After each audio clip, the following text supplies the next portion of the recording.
계좌 정부 하나 제대로 못 입력해서 이런 난리가 나게 만들어 고객통 굴리는 게 지금 장난이야.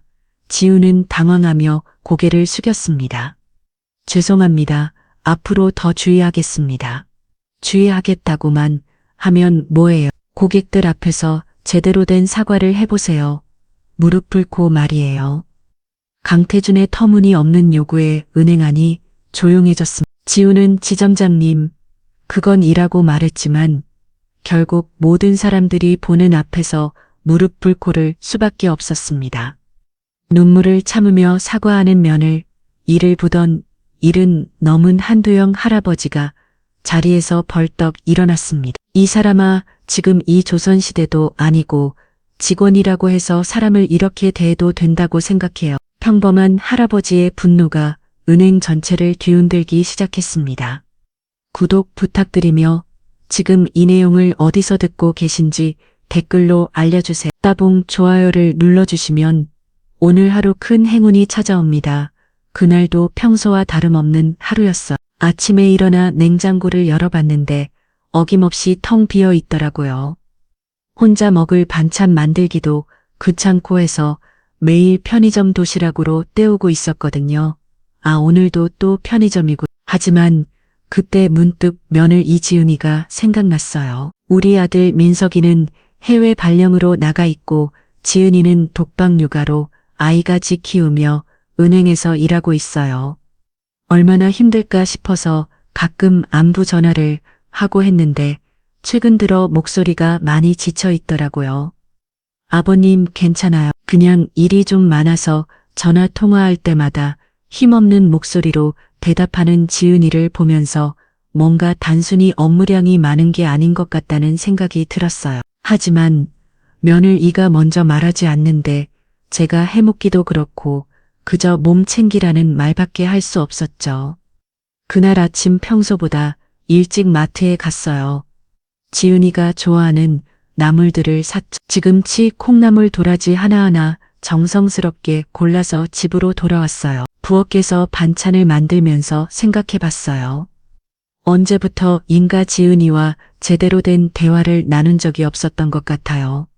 아들이 해외에 나간 후로는 더욱 그랬고요. 며느리지만 우리 가족인데 혼자 뭔가 힘든 일을 겪고 있는 것 같은데도 제가 도와줄 방법을 몰랐어요. 이번에는 직접 갖다 줘야겠다. 보통은 택배로 보내거나 지은이가 집에 올 때 챙겨주고 했는데 이번에는 뭔가 직접 만나서 이야기를 해봐야겠다는 생각이 들었어요. 혹시 제가 도울 수 있는 일이 있을지도 모르잖아요. 반찬을 다 만들고 나니 오후 2시쯤 되었어요. 지은이는 은행에서 일하니까 오후에 가면 될 것 같았어요. 깔끔하게 포장해서 가방에 넣고 간단히 몸단장을 했습니다. 거울을 보니 평범한 할아버지가 있더라고요. 회색빛 머리카락, 약간 구부정한 어깨, 낡은 전머를 입은 그냥 동네 어디서나 볼 수 있는 평범한 노인이었어요. 하지만 오늘만큼은 며느리를 위해서 뭔가 해보고 싶었습니다. 지하철을 타고 시내로 향했어요. 지은이가 일하는 은행은 강남에 있는 큰 지점이었어요. 평일 오후라서 그런지 지하철에는 사람이 많지 않았고 창밖 풍경을 보면서 생각에 잠겼습니다. 지은이가 정말 괜찮을까? 최근 몇 달간의 전화 통화를 되돌아보니 점점 더 지쳐가는 것 같았어요. 처음에는 단순히 육아와 직장 생활을 병행하느라 힘든 거라고 생각했는데 뭔가 더 근본적인 문제가 있는 것 같았어요. 은행 앞에 도착했을 때는 오후 3시 반쯤 되었어요. 큰 유리창으로 된 현대적인 건물이었고 사람들이 오가고 있었어요. 문득 이런 곳에서 우리 며느리가 매일 일하고 있구나 하는 생각이 들면서 괜히 마음이 무거워졌어요. 은행 안으로 들어가니 깔끔하고 세련된 인테리어가 눈에 들어왔어. 고객들이 번호표를 뽑고 기다리고 있었고 직원들은 각자 업무에 바쁜 것 같았어요. 저도 번호표를 뽑고 의자에 앉았습니다. 그때 멀리서 지은이가 보였어요. 고객을 응대하고 있는데 표정이 아지쳐 보였어요. 평소에 집에서 보던 밝은 모습과는 달랐죠. 뭔가 긴장한 것 같기도 하고 위축된 것 같기도 하고 저기 있구나. 지은이에게 손을 흔들어 인사를 하려고 하는데 갑자기 한 남자가 지은이에게 다가가는 게 보였어요. 정장을 입은 중년의 남성이었는데 표정이 심상치 않더라고요. 그 순간 은행 안의 분위기가 뭔가 달라지는 것 같았어요. 다른 직원들도 그 남자를 보면서 긴장하는 것 같고 지은이는 더욱 움츠러드는 것 같았어요.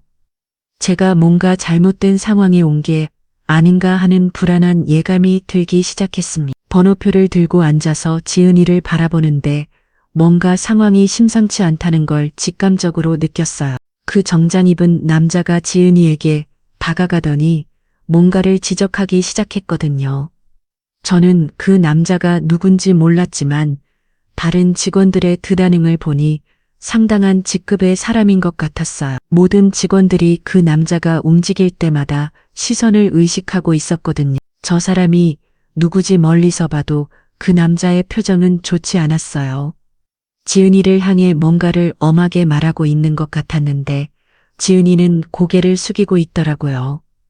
평소에 당당하고 밝던 우리 며느리의 모습이 아니었어요. 주변 고객들도 하나, 둘씩 그쪽으로 시선을 돌리기 시작했어요. 은행이라는 곳이 원래 조용한 곳인데 뭔가 긴장감이 흐르고 있었거든요. 그때 옆에 앉은 아주머니가 작은 소리로 말하더라고요. 아, 또 시작이네. 강지점장님, 또 화났나 봐. 강지점장이요? 응, 저기 정장 입은 강태준 지점장이라고 하는데 정말 무서운 분이야. 직원들 혼내는 걸로 유명해. 그제서야 상황이 이해되기 시작했어요. 저 남자가 지점장이고 지은이를 혼내고 있는 거였어요. 하지만 공개적인 장소에서 고객들이 다 보는 앞에서 직원을 혼내는다는 게 말이 되나요? 강태준 지점장은 계속해서 지은이에게 뭔가를 지적하고 있었어요. 목소리는 들리지 않았지만 표정과 몸짓을 보면 상당히 격앙된 상태인 것 같았어요. 지은이는 그저 고개를 숙이고 있을 뿐이었고요. 저럴 필요가 있나? 다른 고객들도 불편한 표정을 짓고 있었어요. 은행에 일을 보러 왔는데 직원이 혼나는 걸 구경하게 되니까 분위기가 어색해졌거든요. 그런데 강태준 지점장의 목소리가 점점 커지기 시작했어요. 이제는 어느 정도 들릴 정도로요. 이런 식으로 일하면 어떻게 해요? 고객한테 피해가 가잖아요. 지은이가 뭔가 실수를 한 모양이었어요. 하지만 그게 뭔지는 모르겠고 설령 실수가 있었다 해도 이렇게 공개적으로 혼내리는 아닌 것 같았는데요. 제 앞에서 업무를 보던 고객이 창고 직원에게 작은 소리로 물어보더라고요. 저기 무슨 일이에요? 아, 그냥 업무상 이야기하는 것 같은데요. 하지만 창고 직원도 불편한 표정이었어요. 같은 직장 동료가 저렇게 당하는 걸 보기 좋지 않을 거예요. 강태준 지점장은 지은이 주변을 서성이면서 계속 뭔가를 지적했어요. 마치 선생님이 잘못한 학생을 혼내는 것 같았는데 이건 학교가 아니라 직장이잖아요. 게다가 고객들이 다 보고 있는 공개적인 장소에서요. 참을 수 없. 제가 일어나려는 순간 더 큰 일이 벌어졌어요. 강태준 지점장이 갑자기 목소리를 높이기 시작한 거예요. 묘는 실수는 처음이 아니잖아요.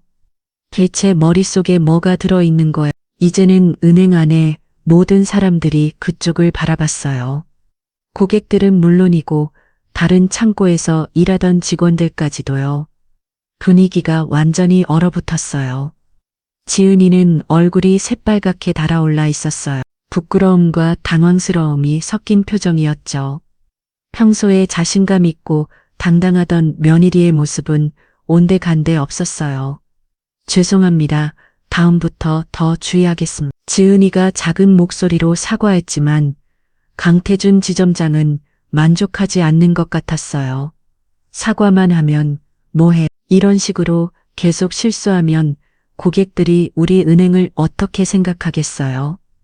주변 고객들이 웅성거리기 시작했어요. 어떤 분은 고개를 잘래절래 흔들고 있었고 어떤 분은 불편한 표정으로 시계를 보고 있었어요. 그때 저는 확신했어요. 지은이가 최근에 힘들어하던 이유가 바로 이거구나. 이런 상황이 자주 있었을 거예요. 매일 이런 압박감 속에서 일하고 있었던 거죠. 어떻게 저럴 수가 있지? 제가 아는 지은이는 꼼꼼하고 성실한 사람이에요. 은행에 들어온 지도 몇 년 됐고 나름대로는 인정받는 직원이라고 들었거든요. 그런 사람이 저렇게 당할 이유가 뭐가 있을까요? 강태준 지점장은 아직도 끝나지 않았어요. 이번에는 지은이의 복장까지 지적하기 시작했거든요. 옷차림도 그렇고 전체적으로 신경을 못 쓰고 있는 것 같은데요. 고객 응대하는 직원이 이런 모습이면 어떡해요? 지은이는 평범한 정장을 입고 있었어요. 다른 직원들과 별다를 게 없는 단정한 복장이었죠. 하지만 강태준 지점장은 뭔가 트집을 잡고 있었어요. 옆에 있던 아주머니가 혀를 끌끌 차더라고요. 저런 너무 심하네 저 여직원이 뭘 그렇게 잘못했다고. 다른 고객들도 비슷한 반응이었어요. 처음에는 무슨 일인가 하고 구경하되 보던 사람들도 이제는 불편해하고 있었거든요. 그런데 상황이 더 심각해졌어요. 강태준 지점장이 지은이에게 더 가까이 다가가더니 다른 직원들도 불러 모으기 시작한 거예요. 다들 잠깐 여기 와 보세요. 좋은 반면교사가 있어서요. 이건 너무 심했어요. 한 사람을 다른 사람들 앞에서 공개적으로 창피를 주는 거잖아요.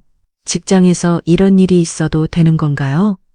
지은이의 얼굴이 점점 더 빨갛게 되어가고 있었어요. 부끄러움도 있겠지만 분노도 있을 거예요. 하지만 직장 상하 관계 때문에 아무 말도 못하고 있는 거죠. 저는 더 이상 참을 수 없었어요. 번호표를 꽉 쥐고 자리에서 일어나려고 했어요. 하지만 그때 더 큰 일이 벌어지기 시작했습니다. 강태준 지점장의 진짜 본색이 드러나기 시작한 거예요. 강태준 지점장이 다른 직원들을 불러 모으니 상황은 완전히 다른 양상으로 흘러갔어요. 이제는 단순한 지적이나 꾸준히 수준이 아니었거든요. 여러분, 이런 식으로 일하면 안 된다는 걸 보여드리려고 합니다. 강태준 지점장은 마치 강의라도 하는 것처럼 다른 직원들 앞에서 지은이를 지적하기 시작했어요. 지은이는 그저 고개를 숙이고 서 있을 뿐이었고요. 고객들도 이제는 완전히 불편해하고 있었어요. 은행 업무를 보러 온 건데 이상한 구경거리를 보게 된 거잖아. 몇몇 분들은 아예 자리를 떠나기도 했어요. 이 직원이 오늘 어떤 실수를 했는지 아세요? 강태준 지점장이 다른 직원들에게 물어봤어요. 직원들은 대답하기 곤란한 표정이었죠. 이런 상황에서 뭐라고 대답해야 할지 모르겠어요. 고객 계좌 정보를 잘못 입력해서 10분이나 기다리게 했어요. 고작 10분이라고요? 고객 한 분의 소중한 시간 10분을 날려버린 거예요. 지은이가 한 실수가 그거였나 봐요. 계좌 정보를 잘못 입력해서 고객을 기다리게 한 거. 물론 실수는 실수지만 이 정도로 호들갑을 떨 일인가 싶었어요. 누구누구 할 수 있는 실수잖아요. 하지만 강태준 지점장은 멈추지 않았어요. 그런데 이 직원은 뭐라고 했는지 아세요? 죄송하다, 실수했다, 이거 하나로 끝내려고 했어요. 고객에 대한 진정한 미안함이 있었다면 이런 식으로 대응했을까요? 이제는 지은이의 사과 태도까지 문제 삼고 있었어요. 아무리 봐도 트집 잡기로 밖에 보이지 않았어요. 그리고 보세요. 이 사람 폭장을.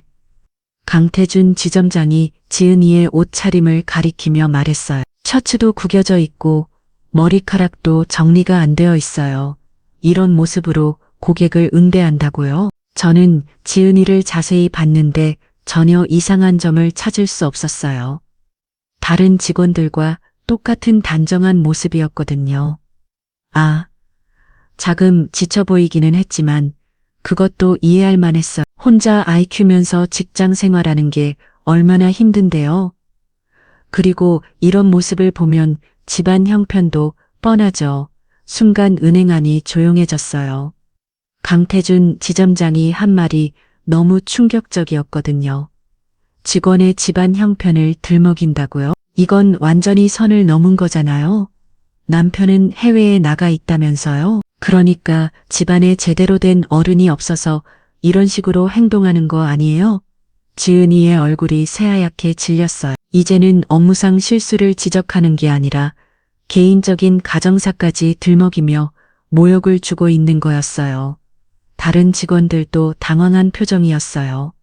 아무리 상사라고 해도 이런 식으로 말할 수는 없는 거잖아요. 지점장님, 그건 좀 옆에 있던 부지점장인 것 같은 여자 직원이 조심스럽게 말을 꺼냈어요.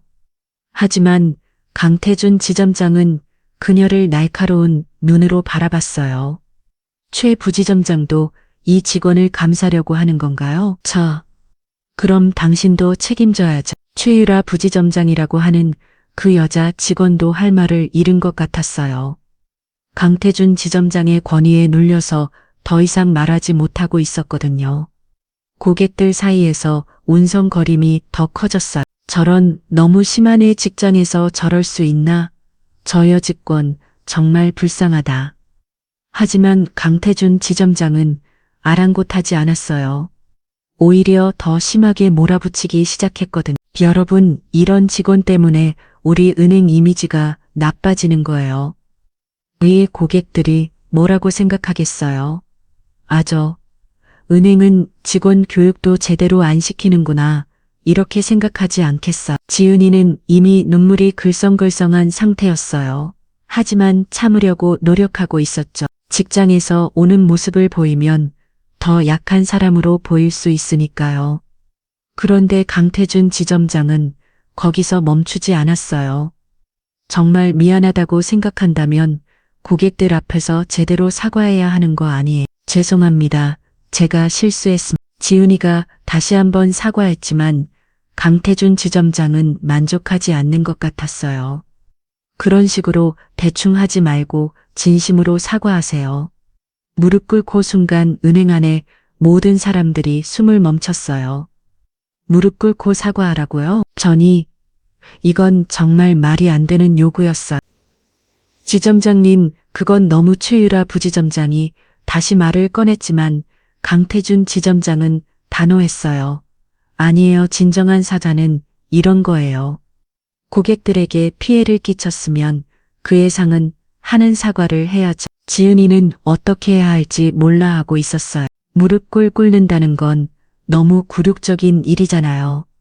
하지만 거부하면 더 큰 문제가 생길 것 같았고요.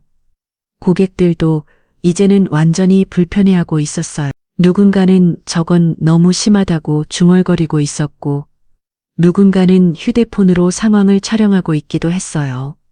결국 지은이는 천천히 무릎 꿇었어요. 눈물이 뺨을 타고 흘러내리고 있었지만 어쩔 수 없는 상황이었거든요. 죄송합니다. 제가 실수로 고객님들께 불편을 끼쳐드려서 정말 죄송합니다. 그 순간 저는 더 이상 참을 수 없었어요. 우리 며느리가, 우리 가족이 저런 굴욕을 당하고 있는데 가만히 앉아 있을 수는 없었거든요. 자리에서 벌떡 일어나면서 제 가슴이 터질 것 같았어요. 평생을 살아오면서 이렇게 화가 난 적이 없었거든요. 우리 며느리가 무릎 꿇고 있는 모습을 보니까 참을 수가 없더라고요. 잠깐만요. 제가 큰 소리로 말하자 은행 안의 모든 시선이 저에게 집중됐어요. 강태준 지점장도 저를 찾아봤고 지은이도 놀란 표정으로 저를 바라봤죠. 아버님, 지은이가 당황한 목소리로 말했어요. 제가 여기 있는 줄 몰랐던 것 같았어요. 평소에는 미리 연락하고 오곤 했는데 오늘은 깜짝 방문이었거든요. 강태준 지점장이 저를 위아래로 훑어보더니 비우는 듯한 표정을 지었어요. 고객분이신가요? 무슨 일이세요? 저 직원 이렇게 세우세요. 당장 제가 단호하게 말했어요. 목소리에 화가 섞여 있었지만 최대한 침착하려고 노력했더니 저 직원 아시는 분이세요? 가족분인가 보네요. 강태준 지점장이 웃으면서 말했어요. 하지만 그 웃음이 전혀 반갑지 않았어요. 오히려 얕보는 것 같은 느낌이었거든요. 네, 제 며느리예요. 그런데 직장에서 사람을 이렇게 대할 수 있나요? 아, 그러셨군요. 하지만 이건 저희 은행 내부 문제인데 외부분이 개입하실 일은 아닌 것 같은데요. 강태준 지점장이 여전히 여유롭게 말하고 있었어요. 마치 제가 뭘 할 수 있겠냐는 식으로요. 내부 문제라고요. 고객들이 다 보는 앞에서 사람을 무릎 꿇리는 게 내부 문제예요? 주변 고객들이 고개를 끄덕이며 제 말에 동조하고 있었어요. 모두들 이 상황이 잘못됐다는 걸 알고 있었거든요. 할아버지 나이도 많으신데 모르는 일에 끼어들지 마세요. 강태준 지점장의 말투가 완전히 바뀌었어요. 이제는 대놓고 무시하는 투였거든요. 이 직원이 실수를 했으니까 사과하는 거예요. 당연한 거 아닌가요? 실수했으면 말로 사과하면 되는 거 아닌가요? 왜 무릎을 꿇어야 해요? 제가 반박했지만 강태준 지점장은 코웃음을 쳤어요. 요즘 어르신들은 직장 생활이 어떤 건지 모르시나 봐요. 실수하면 책임져야 하는 거예요. 그때 지은이가 일어나려고 했어요. 하지만 강태준 지점장이 손으로 제지했거든요. 아직 사과 끝나지 않았어요. 다시 앉으세요. 이 사람아, 제가 참다 폭발했어요. 더 이상 참을 수가 없었거든요. 당신이 뭘 믿고 이래요? 직원이라고 해서 사람을 이렇게 대해도 된다고 생각해요. 할아버지 진정하세요. 여기서 소리 지르시면 다른 고객들한테 피해가 돼요. 강태준 지점장이 오히려 저를 나무라더라고요. 정말 뻔뻔한 사람이었어요. 그럼 당신이 하는 짓은 피해가 안 돼요? 사람을 무릎 꿇리는 게 피해가 안 돼요. No. 주변 고객들이 옹성거리기 시작했어요. 제 편을 듣는 분들이 많았어요. 저 할아버지 말이 맞네요. 지점장이 너무 심했어요. 저런 식으로 직원을 대하면 안 되죠. 하지만 강태준 지점장은 아랑곳하지 않았어요. 오히려 더 공격적으로 나왔거든요. 할아버지 정말 모르시나 봐요. 요즘 세상이 어떤 세상인데 백도 없으면서 여기서 큰 소리 차요? 백이 뭐예요? 백 뒷배경 말이에요. 아무 힘도 없으면서 여기서 떠들지 마세요. 그 순간 은행 안이 조용해졌어요. 강태준 지점장이 너무 노골적으로 말한 거예요. 돈과 권력이 없으면 무시해도 된다는 식으로요. 그런 집안은 은행에서 살 곳이 없어요. 알겠어요? 강태준 지점장이 비웃으면서 말했어요. 완전히 우리를 무시하는 거였어요. 지은이가 더 이상 참지 못하고 울음을 터뜨렸어요. 굴욕감과 억울함이 한꺼번에 몰려온 거겠죠.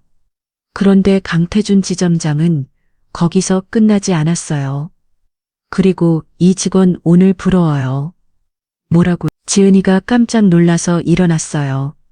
지점장님, 그건 너무... 최유라 부지점장도 말리려고 했지만 강태준 지점장은 단호했어요. 이런 식으로 고객들 앞에서 소동을 일으키는 직원은 우리 은행에 필요 없어요. 소동을 일으킨 게 누군데? 제가 소리쳤지만 강태준 지점장은 들은 척도 안 했어요. 게다가 가족들까지 와서 난리를 치니까 더 이상 둘 수 없네요. 이건 정말 말이 안 되는 일이었어요. 자기가 사람을 굴욕격으로 대했었고 그에 항의하니까 해고라네요. 당신 이름이 뭐예요? 강태준이요. 왜요? 나중에 두고 봅시다. 제가 분노에 찬 목소리로 말했지만 강태준 지점장은 여전히 비우고 있었어요. 두고 보자고요. 할아버지 현실을 모르시네요. 당신들 같은 사람이 저한테 뭘 할 수 있겠어요. 그때 지훈이가 제 팔을 잡았어요. 아버님 그만해요. 괜찮아요. 하지만 괜찮을 리가 없었어요. 우리 며느리가 억울하게 해고 당하는데 괜찮을 리가요. 괜찮지 않아요. 이건 말이 안 되는 일이에요. 하지만 지훈이는 이미 차대만 것 같았어요. 가방을 챙기면서 자리를 정리하고 있었거든요. 됐어요. 아버님, 집에 가요. 안 돼요. 이렇게 당할 수는 없어요.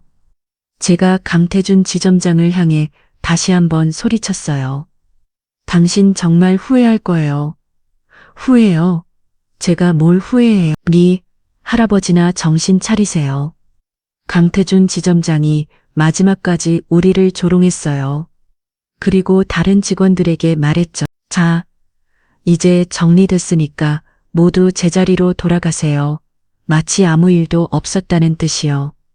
지훈이는 눈물을 흘리면서 은행을 나가려고 했어요. 저도 어쩔 수 없이 따라 나가야 했고요. 하지만 그때 제 가슴 속에서 뭔가가 끓어오르고 있었어요. 이대로 당할 수는 없다는 생각이 들었거든요. 은행을 나서면서 지훈이가 계속 눈물을 흘리고 있었어요. 제 마음도 찢어질 것 같았지만 뭔가 해야 할 일이 있다는 생각이 들었어요. 지훈아, 잠깐만. 아버님 괜찮아요. 다른 직장 구하면 돼요. 하지만 이건 괜찮은 일이 아니었어요. 저 사람은 분명히 다른 직원들에게도 똑같은 짓을 하고 있을 거예요. 누군가는 막아야 했거든요. 아버님 지훈이가 의아한 표정으로 저를 바라봤어요. 제가 갑자기 발걸음을 멈췄거든요. 잠깐만 기다려. 저는 지갑을 꺼냈어요. 그 안에는 오래된 은행카드 한 장이 들어 있었어요. 20년도 넘게 사용하지 않았던 카드였죠. 아버님, 뭐래요? 다시 들어가자. 네, 왜요? 지훈이가 당황했지만 저는 이미 마음을 고쳤어요. 이번에는 정말로 저 사람의 콧대를 꺾어 놓을 생각이었거든요. 은행 안으로 다시 들어갔어요. 강태준 지점장은 다른 직원들과 이야기하고 있었는데 저희가 다시 들어오는 걸 보고는 짜증스러운 표정을 지었어요. 또 뭐예요? 일 끝났다고 했잖아요. 한 가지 업무가 더 있었어요. 제가 차분하게 말했어요. 아까와는 완전히 다른 톤이었죠. 업무요? 할아버지가 무슨 업무가 있다. 강태준 지점장이 비웃으면서 말하다가 갑자기 멈췄어요. 제가 꺼내 은행 카드를 보고서요. 그 카드는 정말 오래된 거였어. 장이틱도 낡았고 글씨도 거의 지워져 가고 있었거든요. 하지만 여전히 유희한 카드였어요. 이 계좌 잔액 조회 좀 해주세요. 제가 카드를 내밀었어요. 강태준 지점장은 그 카드를 받아들고는 의아한 표정을 지었어요. 이게 뭐예요? 20년도 넘은 카드 같은데. 그래도 유희한 카드예요. 확인해 주세요. 강태준 지점장이 할 수 없이 카드를 받았어요. 그리고 창구 직원에게 건네주면서 말했죠. 이거 잔액 조회 좀 해봐요. 창구 직원이 카드를 받아서 컴퓨터에 넣었어요. 그리고 화면을 보더니 깜짝 놀라는 표정을 지었어요. 오, 이상한데 뭐가 이상해요? 그에 강태준 지점장이 물어봤어요. 잠깐만요. 다시 해볼게요. 창구 직원이 다시 한번 조회를 해봤어요. 그리고는 더욱 놀란 표정을 지었죠. 지점장님, 이거 뭐가 어떨다고 그래요? 강태준 지점장이 짜증스럽게 말하면서 화면을 보려고 했어요. 그런데 그 순간 그의 얼굴 표정이 완전히 바뀌었어요. 화면에 나타난 숫자를 본 거예요. 이게 뭐예요? 강태준 지점장의 목소리가 떨리고 있었어요. 다른 직원들도 화면을 보려고 몰려들었죠. 화면에는 이렇게 표시되어 있었어요. 12억 원이었어요. 은행 안이 순식간에 조용해졌어요. 고객들도 직원들도 모두 그 숫자를 보고 있었거든요. 잠깐 이거 오류 아닌가요? 강태준 지점장이 당황하면서 말했어요. 오류 아니에요. 다시 한번 확인해 보세요. 제가 차분하게 말했어요. 창구 직원이 다시 한번 조회를 해봤지만 결과는 똑같았어요. 12억 원이 그대로 화면에 떠 있었거든요. 이게 정말이에요. 강태준 지점장이 믿을 수 없다는 표정으로 저를 바라봤어요. 정말이죠. 제가 거짓말할 이유가 있나요? 그제서야 강태준 지점장이 제가 누구인지 깨닫기 시작한 것 같았어. 단순한 동네 할아버지가 아니라는 걸 말이죠. 지훈이도 깜짝 놀란 표정이었어. 자기 시아버지가 이런 거에게 돈을 가지고 있다는 걸 전혀 몰랐던 거예요. 아버님, 이게 정말이에요? 응, 정말이야. 사실 저도 더 악한 자네 글 몰랐어요. 20년 넘게 건드리지 않았던 계좌였거든요. 젊은 시절 사업을 하면서 모아둔 돈인데 아내가 살아있을 때부터 비상금으로 생각하고 있었어요. 아내가 돌아가신 후에도 그냥 그대로 두었죠. 쓸 일도 없었고 복잡한 금융 상품으로 굴릴 생각도 없었거든요. 그런데 이렇게 이자가 붙고 붙어서 10익이 된 거였어요. 강태준 지점장의 얼굴이 새파랗게 질렸어요. 자기가 방금 전까지 무시하고 조롱했던 사람이 10익 원의 거액을 가진 VIP 고객이었다는 걸 깨달은 거죠. 다른 직원들도 옹성거리기 시작했어요. 대박 갭이 10억이라고. 진짜 VIP네. 고객들도 마찬가지였어요. 아까까지 평범한 할아버지라고 생각했던 사람이 알고 보니 엄청난 부자였던 거예요. 그런데 말이죠, 지점장. 제가 강태준 지점장을 바라보면서 차분하게 말했어요. 아까 뭐라고 했죠? 백도 없는 사람은 은행에서 설 곳이 없다고 했나요? 강태준 지점장이 대답하지 못하고 있었어요. 상황이 완전젠 뒤바뀐 거거든요. 이 정도면 백이 있는 건가요? 없는 건가? 제 목소리는 여전히 차분했지만 은행 안에 모든 사람들이 그 의미를 알 수 있었어요. 진짜 게임이 시작되는 거였거든요. 강태준 지점장의 얼굴을 보니까 정말 재미있더라고요. 아까까지 그렇게 거만하게 굴던 사람이 이제는 말도 제대로 못하고 있었거든요. 지점장님, 답변이 없으시네요. 제가 다시 한번 물어봤어요. 목소리는 여전히 차분했지만 은행 안에 모든 사람들이 상황의 심각성을 느끼고 있었어요. 그게 죄송합니다. 강태준 지점장이 더듬거리면서 사과하기 시작했어요. 하지만 저는 아직 끝나지 않았어요. 아까는 사과를 받아주지 않으셨잖아요. 뭔가 더 진정성 있는 사과가 필요하다고 하셨던. 주변 고객들이 옳다며 고개를 끄덕이고 있었어요. 아까 지은이에게 무릎 꿇고 사과라고 했던 걸 다들 기억하고 있었거든요. 고객님, 정말 죄송합니다. 제가 실수했습니다. 의식으로 대충 하지 말고요. 아까 우리 며느리한테는 뭐라고 했지? 무릎 꿇고 사과라고 하지 않았나요? 은행 안이 조용해졌어요. 모든 사람들이 숨을 죽이고 상황을 지켜보고 있었거든요. 강태준 지점장이 당황한 표정으로 주변을 둘러봤어요.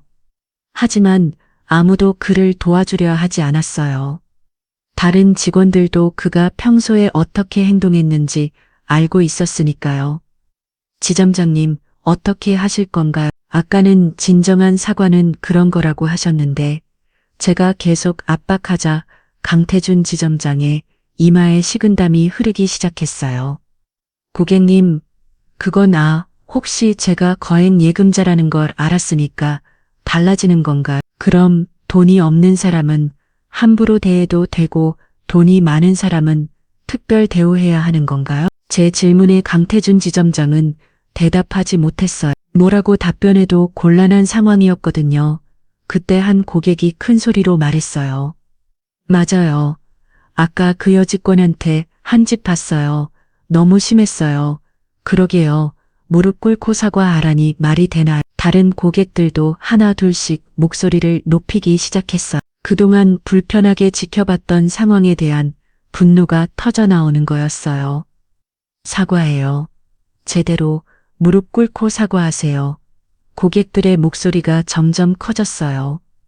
강태준 지점장은 완전히 궁지에 몰린 상황이었죠. 고객님들, 진정해 주세요. 하지만 고객들은 진정할 기미가 보이지 않았어요. 오히려 더 분노하고 있었거든요. 그때 제가 손을 들어 조용히 해달라는 신호를 보냈어요.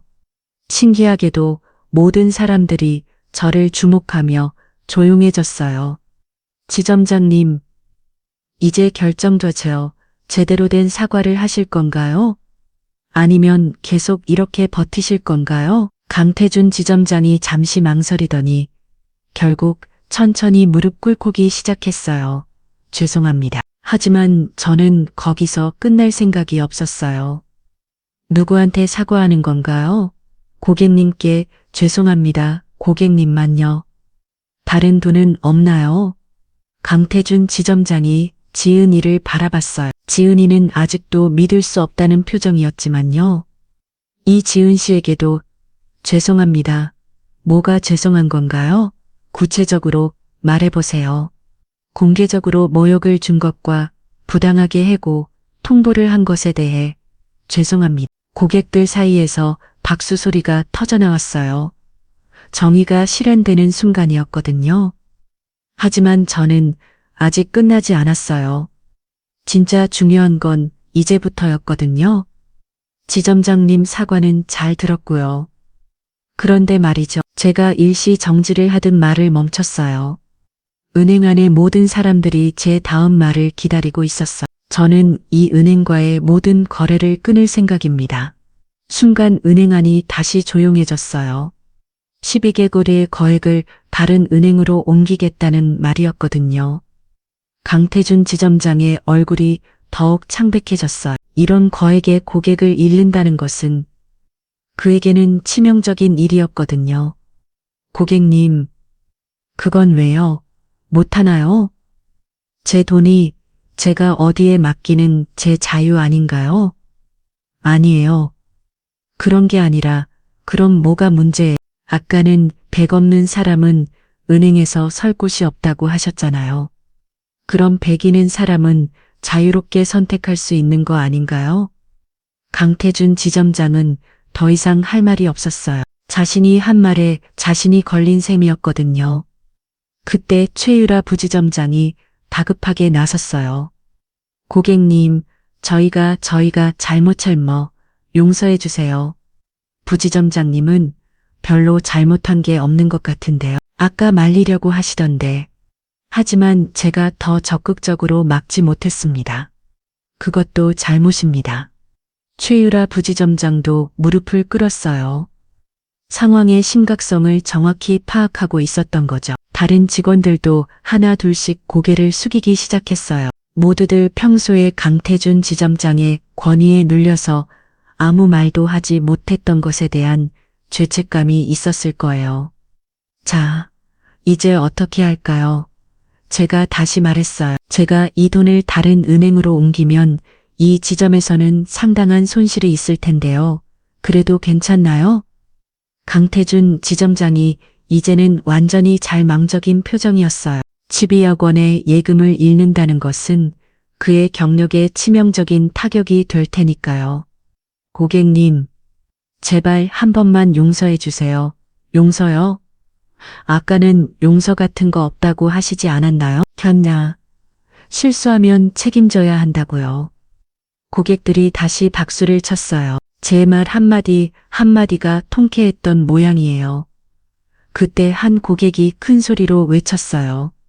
잘했어요. 저런 사람은 혼나야 해요. 맞아요. 우리도 다른 은행으로 갈아타요. 다른 고객들도 동조하기 시작했어요. 강태준 지점장의 행동에 불쾌감을 느꼈던 사람들이 한둘이 아니었던 거죠. 우리도 계좌 해지할게요. 이런 은행 못 믿겠어요. 상황이 점점 심각해지고 있었어요. 저 혼자만의 문제가 아니라 다른 고객들까지 등을 돌리려고 하는 상황이었거든요. 강태준 지점장은 이제 완전히 패닉 상태였어요. 고객님들 제발 저 하나 때문에 하지만 고객들의 분노는 쉽게 가라앉지 않았어요. 그때 제가 다시 손을 들어 조용히 해달라고 신호를 보냈어요. 자, 모든 분들 진정하세요. 제가 한 가지 제안이 있어요. 모든 사람들이 저를 주목했어요.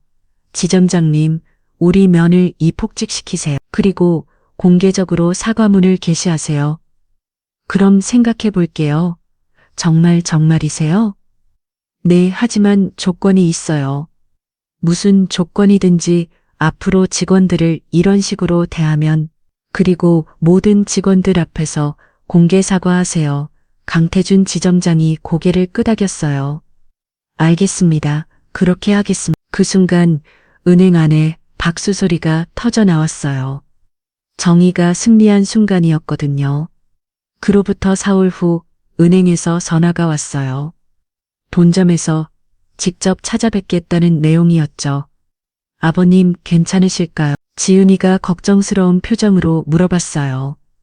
그 사이에 상황이 어떻게 돌아가고 있는지 궁금해하고 있었거든요. 괜찮을 거야. 우리가 잘못한 게 없으니까. 사실 저도 본점에서 어떤 반응을 보이지 궁금했어요. 하지만 두렵지는 않았어요. 진실은 하나니까요. 약속 시간에 맞춰 본점에서 김성우 전문하는 분이 찾아오셨어요. 정중한 인상의 50대 중반 남성이었는데 표정이 상당히 심각해 보였어요. 안녕하세요. 한두영 고객님. 저는 본점 김성우 전문입니다. 안녕하세요.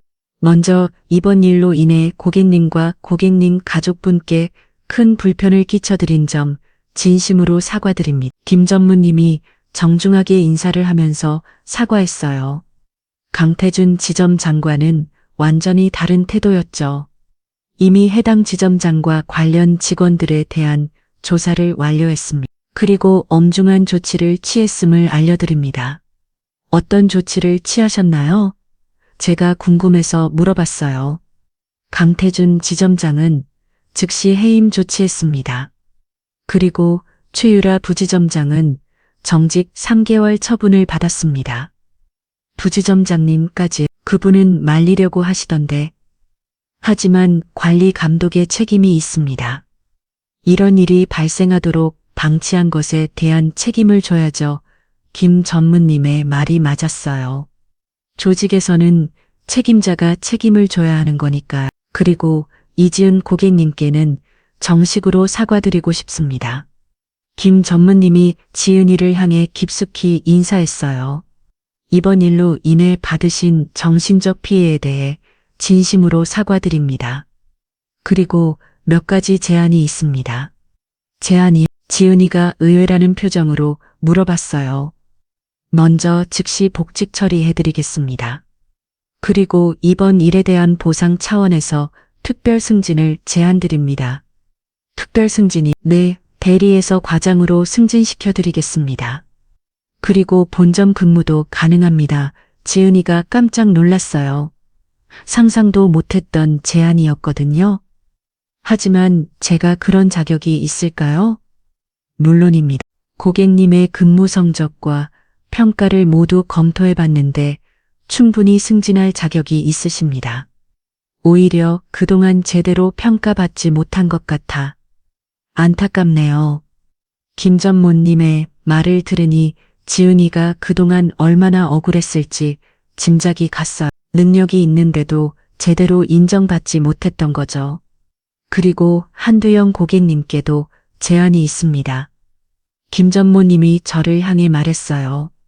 저희 은행의 VIP 고객으로 모시고 싶습니다. 전용 담당자를 배정해드리고 최고의 서비스를 제공하겠습니다. 감사하지만 굳이 그렇게까지 하실 필요는 없어요. 아닙니다. 이번 일은 저희 은행의 명예와 직결된 문제입니다. 반드시 최선을 다해 서비스해드리겠습니다. 김 전무님이 정말 진심으로 사과하고 있다는 걸 느낄 수 있었어요. 그리고 한 가지 더 부탁이 있습니다. 뭔가 이번 일을 계기로 저희 은행 전체의 직원 교육을 다시 실시하려고 합니다. 고객 서비스와 직원 인권에 관한 교육을 말이죠. 혹시 강연을 해주실 수 있을까요? 제가요? 깜짝 놀랐어요. 제가 무슨 강연을 할 수 있겠어요? 고객의 입장에서 직접 경험하신 내용을 말씀해 주시면 직원들에게 큰 도움이 될 것 같습니다. 생각해보니 나쁘지 않은 제안이었어요. 다른 직원들이 강태준 지점장 같은 실수를 하지 않도록 도울 수 있다면요. 그런 취지라면 해보겠습니다. 정말 감사합니다. 김 전무님이 진심으로 고마워하는 모습이었어요. 그 후 일주일 뒤에 은행 전 직원을 대상으로 한 교육이 있었어요. 저는 고객의 입장에서 이번 경험을 이야기했고 직원들은 진지하게 들어주었어요. 특히 인상 깊었던 건 젊은 직원들의 반응이었어요. 많은 분들이 평소에도 비슷한 고민을 하고 있었다는 걸 알 수 있었거든요. 고객님, 정말 용기 있는 일을 해주셔서 감사합니다. 한 젊은 여직원이 교육 후에 와서 인사했어요. 저희도 가끔 비슷한 상황을 겪는데 항상 참고 넘어갔거든요. 앞으로는 더 용기를 내보겠습니다. 이런 반응들을 보니까 이번 일이 헛되지 않았다는 생각이 들었어요. 지은이도 본점으로 발령받아서 새로운 출발을 했어요. 과장으로 승진한 후에는 더욱 당당하고 자신감 있는 모습이 되었죠. 아버님 정말 고맙습니다. 아버님이 아니었다면 뭘 당연한 일 했을 뿐이야. 하지만 속으로는 뿌듯했어요. 우리 가족을 지킬 수 있어서 말이죠. 강태준 전 지점장은 결국 금융업계에서 퇴출당했다고 들었어요. 이런 일이 알려지면서 다른 은행에서도 채용하지 않는다고 하더라고요. 자업자들 귀엽죠. 사람을 함부로 대하면 언젠가는 그 대가를 치르게 되어 있어요. 최유라 전 부지점장은 정직 기간이 끝나러 다른 지점으로 발령받았어요. 그리고 저에게 정중한 사과 편지를 보내왔어요. 진심이 담긴 편지였죠. 몇 달 후에 우연히 그분을 만났는데 많이 달라져 있더라고요. 더 인간적이고 따뜻한 모습이었어요. 이번 일로 많은 걸 배웠습니다. 앞으로는 직원들을 더 잘 챙기겠습니다. 사람은 변할 수 있다는 걸 보여준 사례였어요. 그리고 그 지점은 새로운 지점장이 부임한 후 분위기가 완전히 바뀌었다고 해요. 직원들이 더 밝아지고 고객 서비스도 좋아졌다고 하더라고요. 결국 모든 게 좋은 방향으로 흘러간 셈이었어요. 정의가 실현되고 잘못된 것들이 바로 잡힌 거죠. 이 모든 일이 마무리되고 한 달쯤 지났을 때 뜻밖의 소식이 들려왔어요. 해외에서 근무 중이던 아들 민석이가 급하게 귀국한다는 연락이 온 거예요. 아버지, 제가 모든 걸 들었어요. 민석이가 공항에서 바로 집으로 와서 제 앞에 무릎을 꿇고 앉았어요. 뭘 들었다는 거야? 지은이한테 다 들었어요. 아버지가 어떻게 우리 가족을 지켜주셨는지 민석이의 눈에 눈물이 글썽글썽했어요. 해외에 나가 있는 동안 가족들이 겪은 일을 몰랐다는 죄책감이 있었나 봐요. 지은이가 왜 최근에 힘들어했는지 이제 알겠어요. 제가 옆에 있어줬어야 하는데 민서가 그건 어쩔 수 없는 일이었어. 내가 일 때문에 나간 건데 하지만 아내가 그런 일을 당하고 있는데 남편인 제가 모르고 있었다는 게 민석이는 정말 자책하고 있었어요. 평소에 가족을 많이 생각하는 아이였거든요. 아버지 그동안 제가 너무 철없었어요. 아버지께서 이런 분인 줄도 모르고 내가 어떤 분인데 120억을 가지고 계시면서도 평소에 검소하게 사시고 가족들한테는 한 번도 자랑하지 않으셨잖아. 그리고 정말 필요한 순간에 우리를 지켜주셨고 사실 저는 그냥 당연한 일을 했을 뿐이라고 생각했어. 가족이 힘들어하는데 도와주는 게 당연하잖아요. 그리고 그 돈이 어떻게 모인 건지도 이제야 알았어요. 어머니 병원비 때문에 써야 했는데 끝까지 안 쓰시고 그냥 두셨던 거죠. 맞았어요. 아내가 아프실 때 그 돈을 쓸 수도 있었지만 아내가 원하지 않았거든요. 나중에 아이들 필요할 때 쓰라고 하셨어요. 어머니께서 뭐라고 하셨는지 기억나요. 이 돈은 정말 급한 일이 있을 때만 써라 그냥 평범하게 살아라고 하셨잖아요. 그때가 바로 그 정말 급한 일이었던 거예요. 우리 가족의 명예와 존엄이 위협받는 상황이었으니까요. 아버지 저도 이제 철이 들었어요. 해외 근무도 정리하고 한국으로 돌아올게요. 왜? 일 잘하고 있다면서 가족이 더 중요해요. 제가 옆에 있어야 지은이요 마음 편하게 일할 수 있을 거예요. 민석이가 진짜 성숙해진 것 같았어. 예전에는 이만 생각하던 아이였는데 이제는 가족의 소중함을 깨달은 거죠. 그날 저녁 온 가족이 모여서 식사를 했어요. 민석이가 돌아온 기념으로 지은이가 특별히 음식을 많이 준비했거든요. 할아버지 저도 들었어요. 5살 된 손자 현우가 신나게 말했어요. 뭘 들었다는 거야? 엄마가 그랬어요. 할아버지가 슈퍼히어로라고 아이들에게는 그렇게 보였나 봐요. 나쁜 사람을 혼내준 슈퍼히어로 말이에요. 할아버지는 슈퍼히어로가 아니야. 그냥 평범한 할아버지야. 아니에요. 엄마가 울고 있을 때 나타나서 구해주셨잖아요. 아이의 순수한 말에 모든 어른들이 웃음을 터뜨렸어요. 아버님 정말 감사해요. 지은이가 진심으로 말했어요. 그날 아버님이 나타나지 않으셨다면 저는 정말 어떻게 됐을지 몰라요. 아마 그냥 포기하고 말았을 거예요. 포기하면 안 되대. 우리는 가족이잖아. 네, 이제 알았어요. 아버님이 계시니까 든든해요. 식사를 하면서 그동안 있었던 일들을 자세히 이야기했어요. 민석이는 처음 듣는 이야기들에 계속 놀라고 있었죠. 아버지, 그런데 그 돈은 어떻게 하실 거예요? 뭘 어떻게 12억이면 엄청난 돈인데 그냥 은행에만 두실 건가요? 그래, 그냥 두려고 굳이 건드릴 필요 없어. 사실 저는 그 돈에 별로 관심이 없었어요. 이미 필요할 때 써봤으니까 됐거든. 그래도 뭔가 의미 있는 일에 써보시는 건 어때요? 의미 있는 일? 예를 들어 직장에서 괴롭힘 당하는 사람들을 도와주는 단체에 후원한다든지. 민석이의 제안이 나쁘지 않았어요.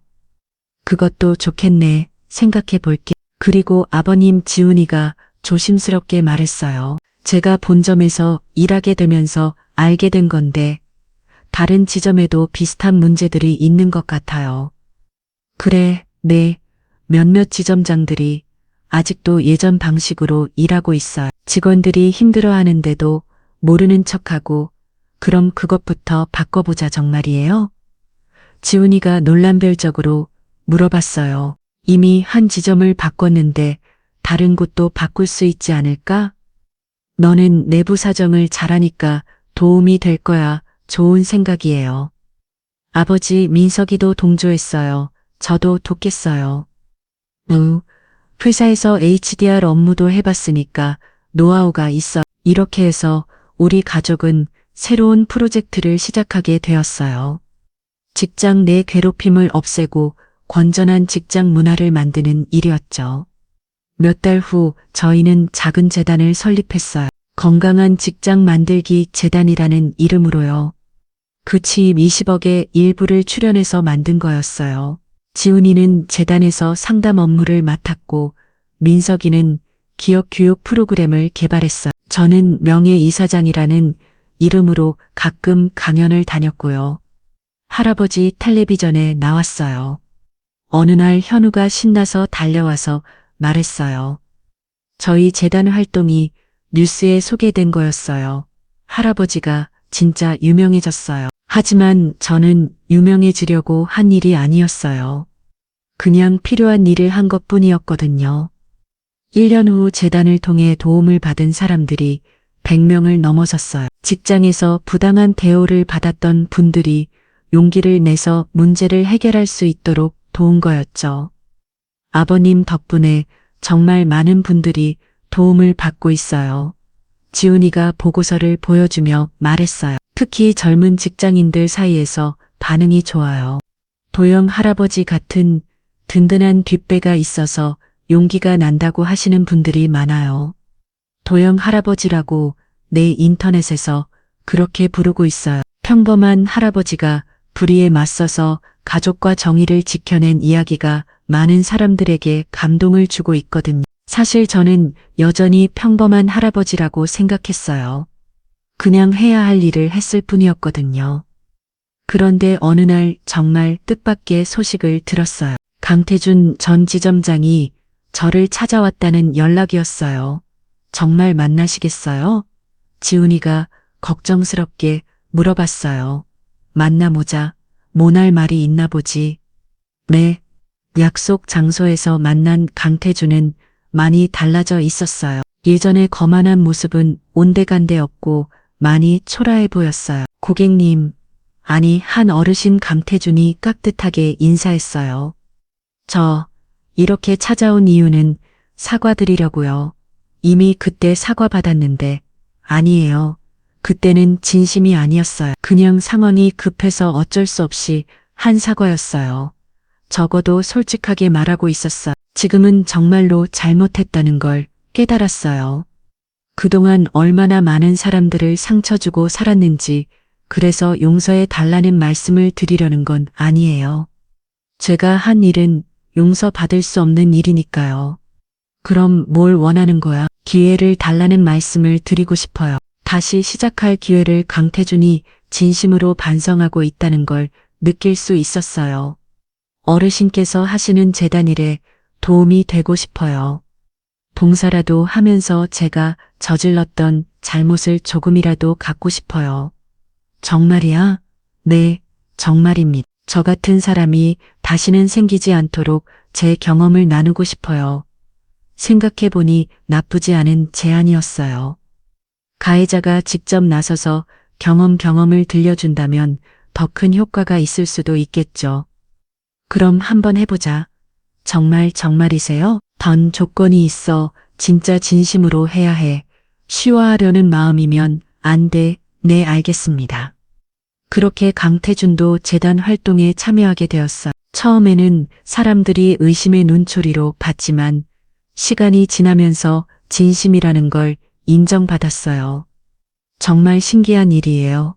지은이가 어느 날 말했어. 가해자와 피해자가 함께 다른 사람들을 도우고 있다니. 이런 일이 실제로 가능할 줄 몰랐어요. 사람은 변할 수 있어. 진심으로 늦추면 말이야. 그로부터 또 1년이 지났어요. 재단은 더욱 커졌고 도움을 받는 사람들도 늘어났어요. 강태준은 이제 재단의 핵심 멤버가 되어서 열심히 활동하고 있었고요. 어느 날 손자 현우가 학교에서 돌아와서 말했어요.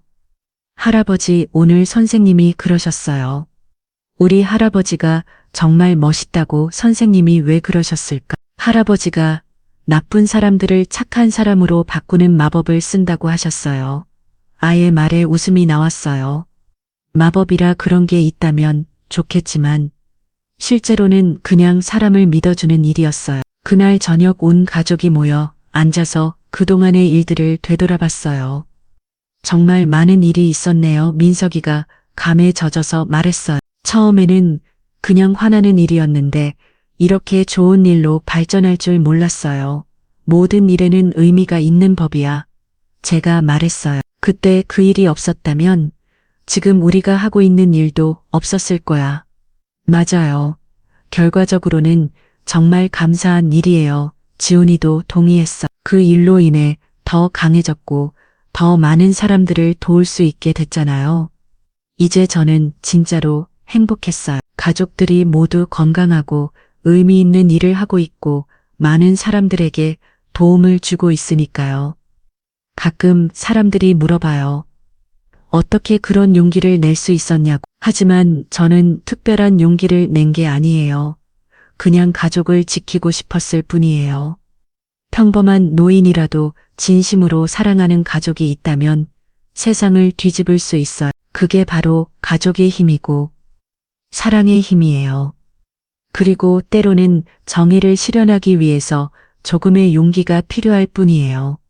모든 사람이 그 용기를 낼 수 있다면 세상은 분명 더 좋은 곳이 될 거예요. 지금도 저는 매일 아침 라디오 체조를 하고 동네 한 바퀴를 돕니다. 여전히 평범한 할아버지예요. 하지만 이제는 각신해요.